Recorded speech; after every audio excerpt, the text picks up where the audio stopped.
Hello, in this video I want to show you how to install Microsoft Edge browser on Vivo X90 Pro. To do this, you'll need to open a Google Play Store. Inside, find Microsoft Edge.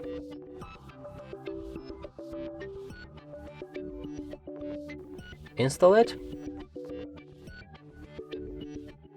When it's ready, click on the open. Right here, we'll be able to sign in to turn on synchronization.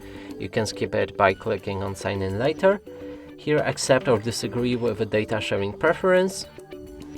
And lastly, set Microsoft Edge as the default browser. Now let's open any website. And as you can see, this browser works fine. And that's it for this video. Hope you like it. Please consider subscribing to our channel, leave a like and a comment below.